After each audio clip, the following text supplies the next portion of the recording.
오늘 요한복음 12장 24절, 25절 말씀을 읽었는데요. 하늘의 미랄이라는 제목입니다. 우리가 하루에 많은 시간이 있지만 예배하고 기도하고 복음 전할 때, 이때가 우리에게 가장 기쁜 시간이 되기를 바랍니다. 오늘이 그 시간이기를 바라고요.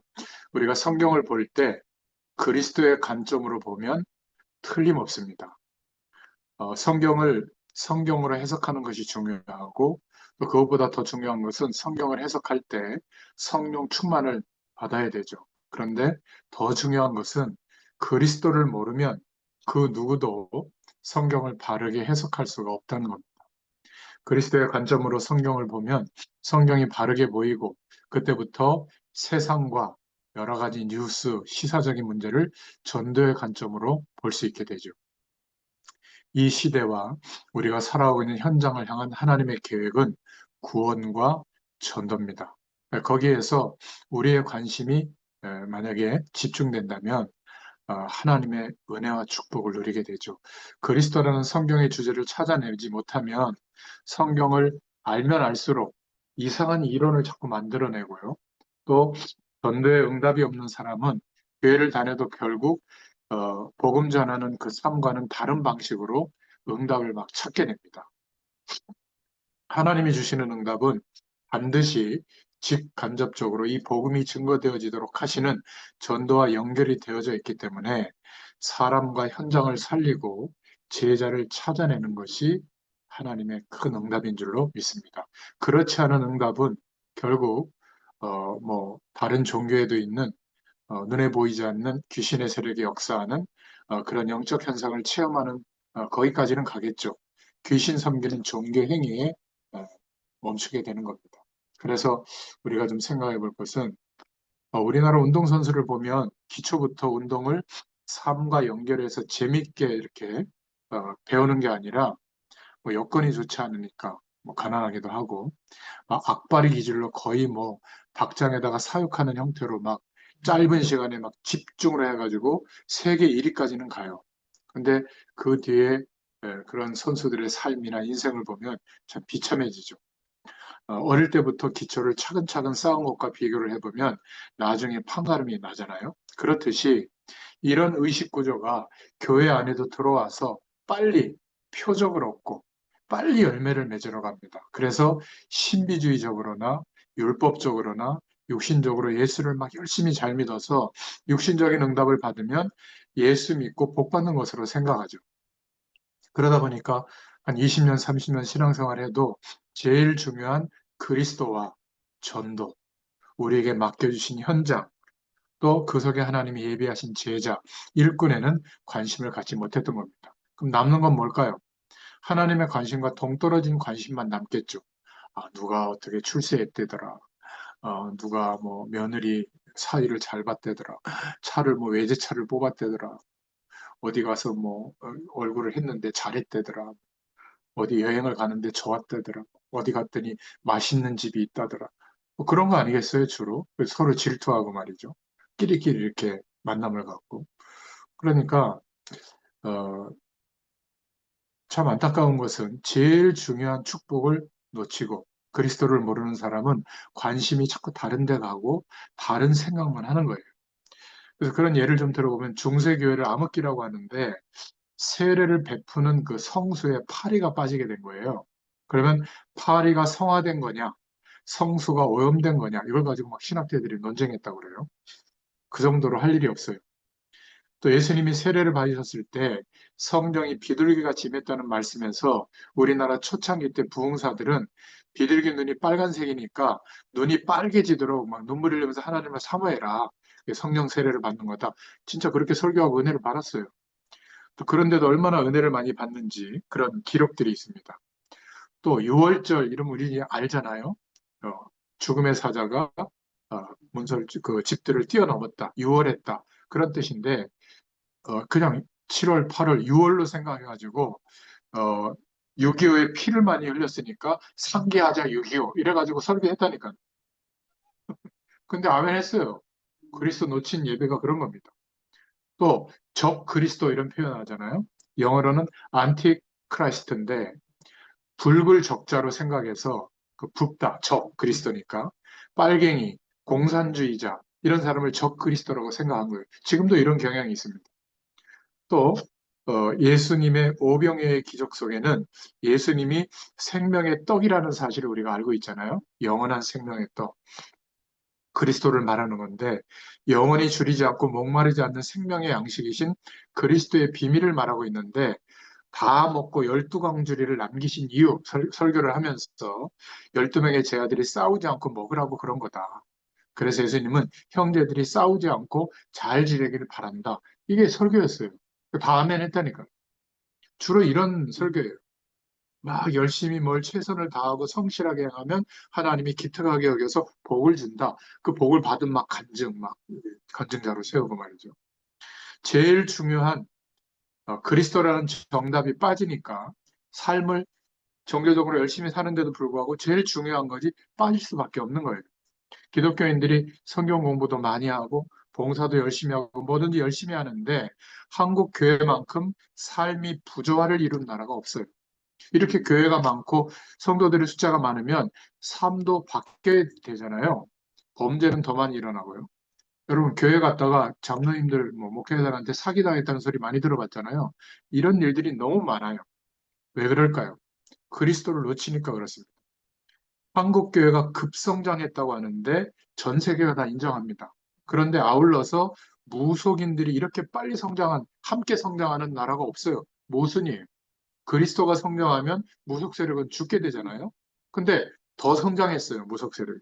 왜 그럴까요? 이게 모순입니다. 그리스도와 참 전도를 빼놓아서 그래요. 그러니까 참된 부흥이 아닌 거죠.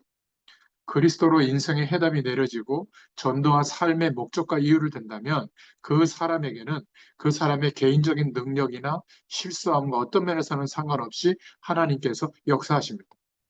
그리스도와 전도, 복음 땅끝까지 증거되어지는 것이 하나님의 소원이요, 하나님의 언약의 핵심 내용이고 하나님이 이 그리스도와 전도를 중심으로 모든 것을 움직이고 계시는데 그 속에 우리의 인생이 들어가야 될 줄로 믿습니다.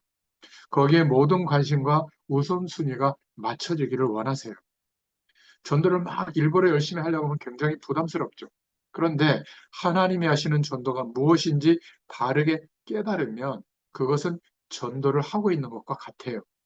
전도를 왜 하는지를 그리스도의 언약 가운데서 찾아낸 사람은 전도 현장에 나가지 않아도 이미 최고의 전도자로 살고 있는 겁니다. 창세기 3장에 하나님은 떠난 그런 영적 문제로 멸망받고 있는 사람이 그리스도를 만나면 인생에 하나님 떠난 모든 문제가 끝난다는 사실을 알고 있는 사람, 그 사람은 이미 전도자로 살고 있는 거예요.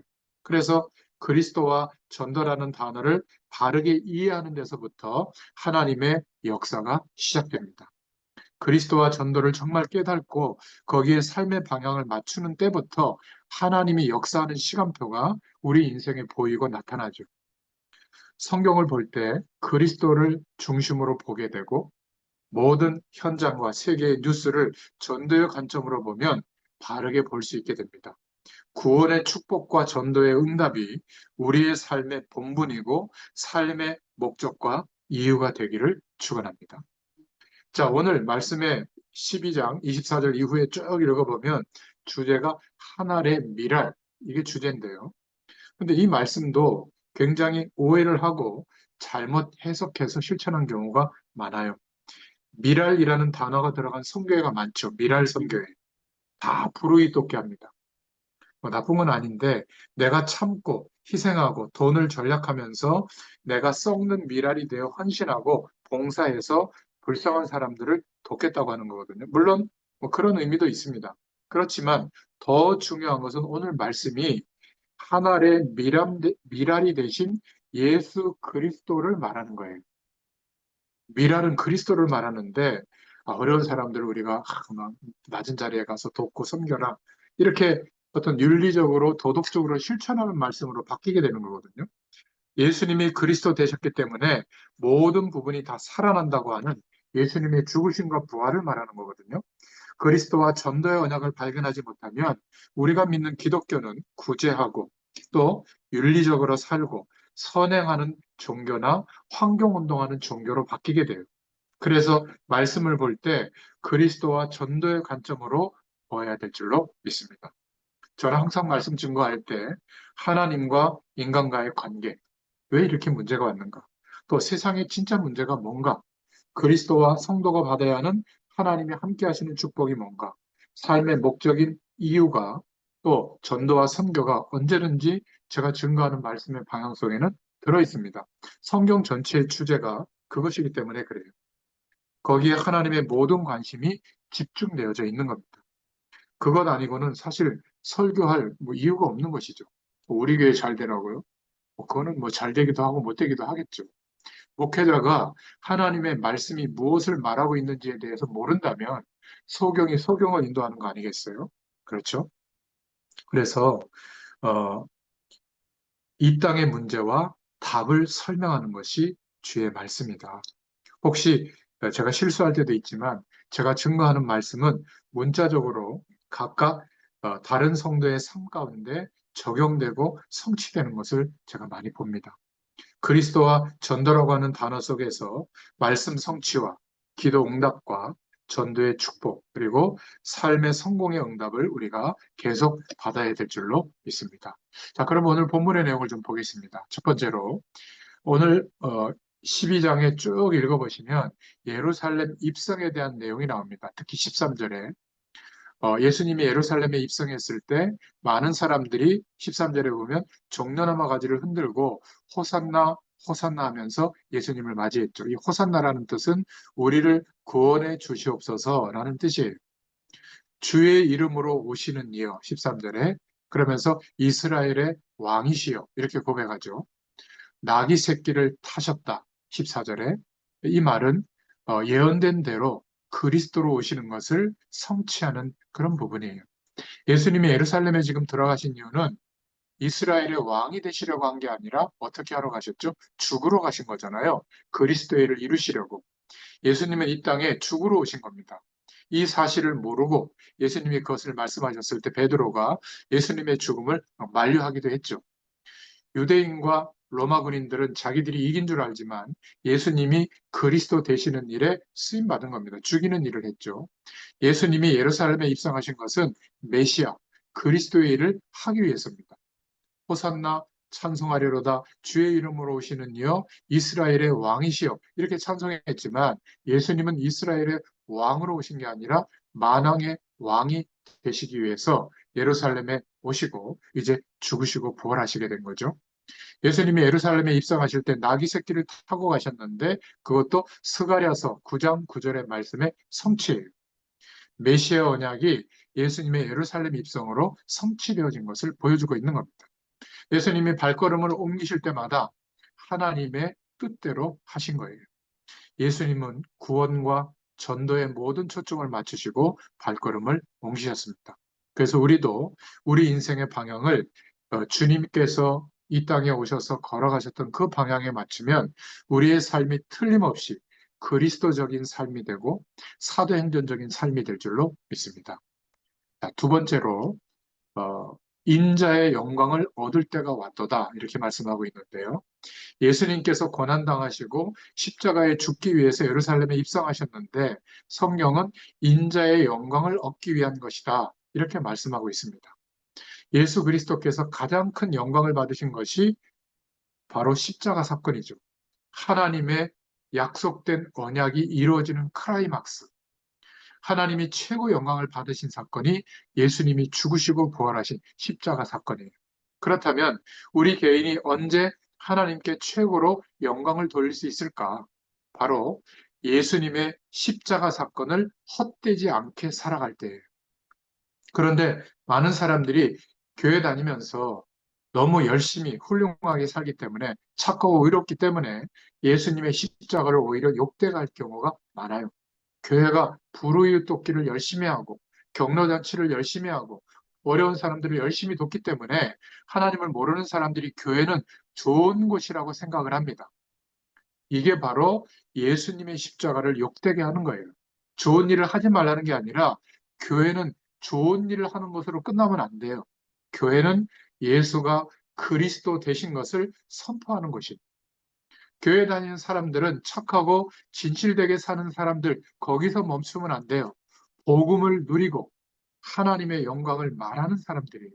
그것이 안 되면 좋은 일을 하고 열심히 사는데 예수 그리스도의 십자가를 욕되게 하는 삶과 같은 거예요. 자, 이때 헬라인들이 방문했죠. 예수님께서 비참하게 십자가에 죽으시기 위해 예루살렘에 들어가시는데 인자의 영광을 얻을 때가 왔다 이렇게 말씀하셨는데요.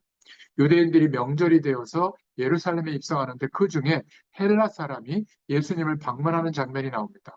이 헬라인들은 당시에 이방인 취급을 받고 있었죠. 로마서 1장 16절에 보면 복음은 모든 사람에게 구원을 주시는 하나님의 능력이다. 이렇게 말씀하고 있잖아요. 복음 되시는 예수님에게 헬라인이 찾아온 것은 바로 복음의 능력과 복음의 확산을 보여주고 있는 겁니다. 전도와 선교를 향하신 하나님의 뜻을 보여주는 말씀이죠.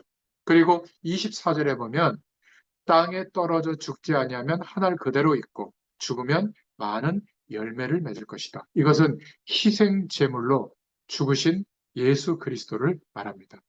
하늘의 밀이 땅에 떨어져 죽지 않으면 하늘 그대로 있고 죽으면 많은 열매를 맺는다. 이 말씀 때문에 주의 종들이나 신앙생활하는 분들이 고생을 많이 했죠.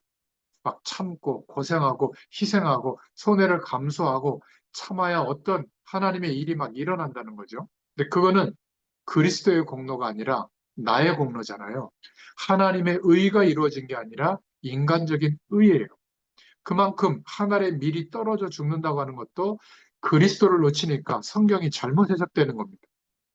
하늘의 밀알이 떨어져 죽으면 많은 열매를 맺는다는 것은 예수님의 죽으심, 구원의 축복이 이루어지는 것을 말하고 있는 거예요.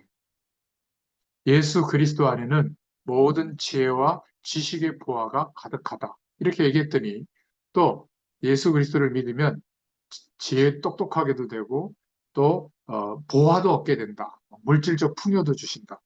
예전에 늘 말씀하시던 그 목사님이 생각납니다.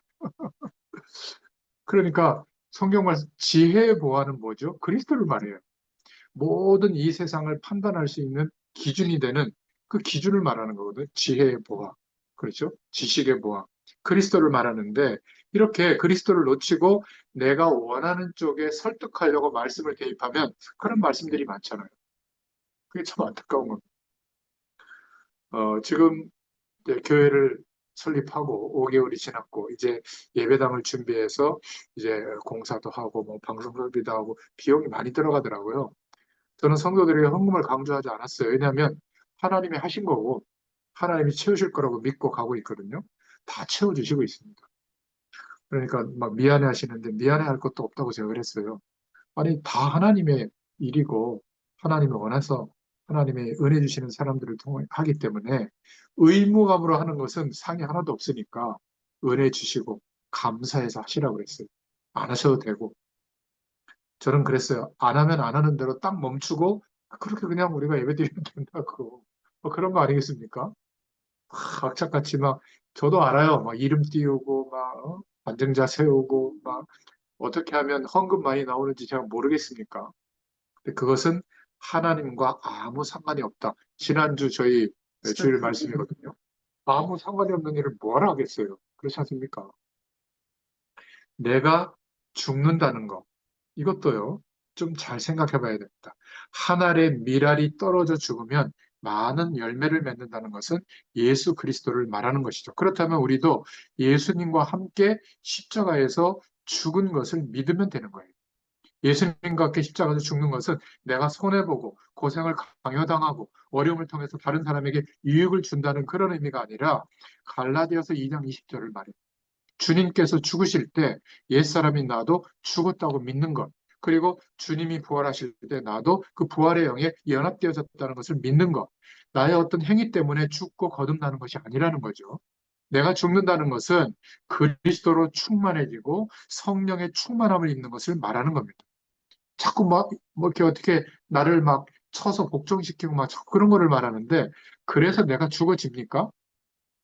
성질 죽어지든가요? 욱할 때 다 나오지 않습니까? 성령의 충만함을 입으면 나는 없어지게 돼요. 내 자존심, 야망, 내 동기 이런 것들은 성령 충만 받을 때 없어지고 진짜 겸손하게 되죠. 그러면서 그 사람은 세계를 움직이는 성령의 역사하는 힘을 얻게 될 줄로 믿습니다. 아이, 목사님, 저 나이도 많고, 뭐 돈도 없고, 사회적 위치도 그렇고, 예, 그래서 성령이 역사하셔야 되는 거예요. 저는 예전에는 이렇게 얘기하지 않았습니다. 그래도 좀 성공할 가능성이 있고, 좀 재산도 있고, 사회적 위치도 있고, 이런 사람에게 은근히 가가지고, 아, 세계복음화 이렇게 얘기하지, 어, 저 같은 사람, 도매금으로 여러분이라고 해서 죄송하지만, 모자라고 힘들고 어렵다고 생각하는 사람에게 세계복음화를 감히 얘기할 수 없었는데, 성경 말씀을 보고 응답을 받아보니까, 내가 할 수 없다라고 100% 인정한 사람, 그래서 하나님만 바라보는 사람, 성령께서 역사하셔야 된다고 믿는 사람, 이 사람들의 기도를 통해서 이루시는 거예요. 하나님은 모자란 분이 아닙니다. 그렇죠? 그래서 사람을 살리고 환경을 변화시키고 문화권을 개혁하고 시대를 움직이는 응답을 우리가 받아야 되는데 바로 예수님이 작정하신 그 일을 지금도 이루고 계시는 줄로 믿으시길 바랍니다.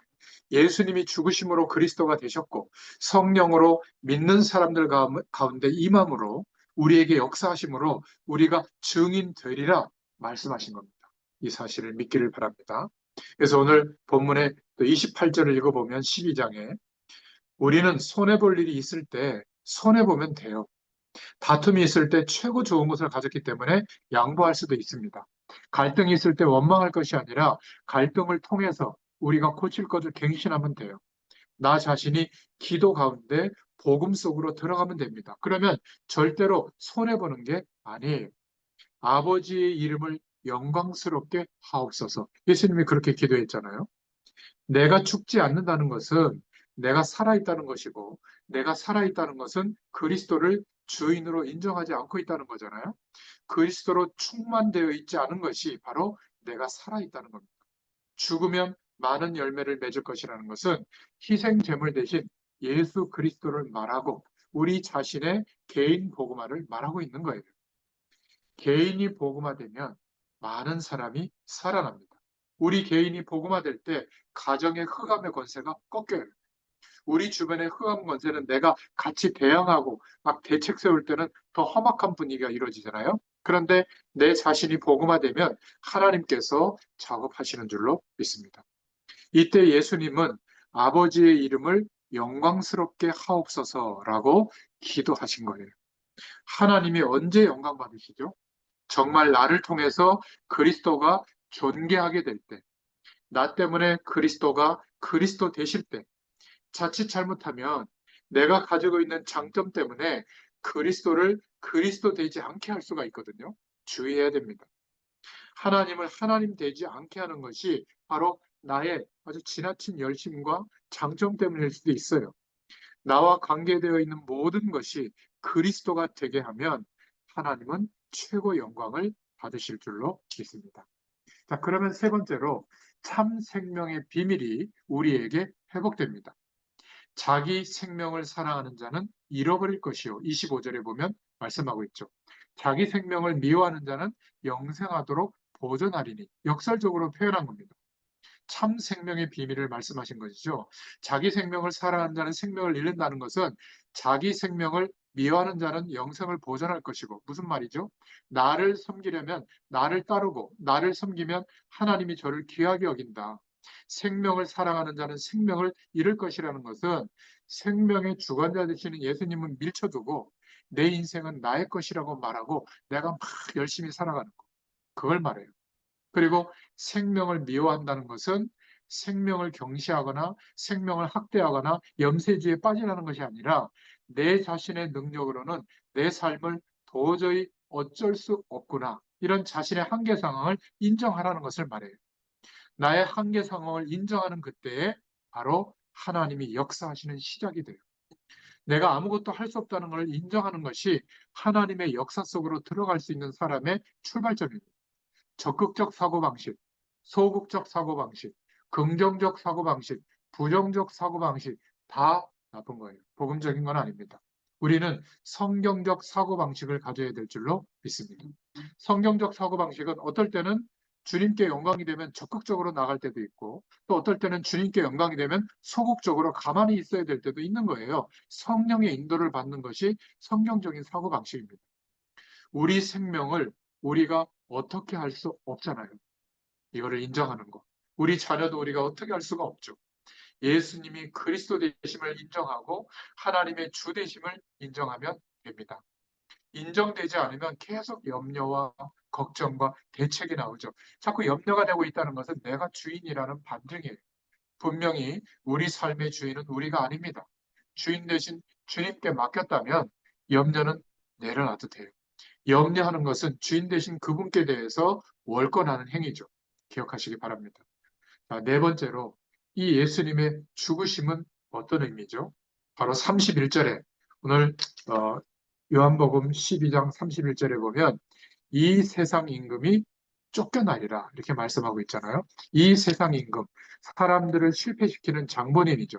최초의 인간 아담과 하와에게 뱀 속에 들어가서 역사했던 악한 영, 마귀, 사단을 말합니다. 이것들이 언제 쫓겨나죠? 예수님이 죽으실 때 끝난 겁니다. 예수님의 죽으심으로 메시아 언약이 성취되어졌고 사단의 권세는 꺾여졌고 하나님 만나는 길을 주님이 여셨고 죄에 대한 문제를 단번에 해결하신 줄로 믿습니다. 그래서 34절에 오늘 인자가 들려야 하리라 이렇게 말씀하고 있잖아요. 이것을 신학적 용어로 그리스도의 낮아짐, 비하와 승귀라고 하는 표현을 해요. 비하와 승귀, 신학적 용어로.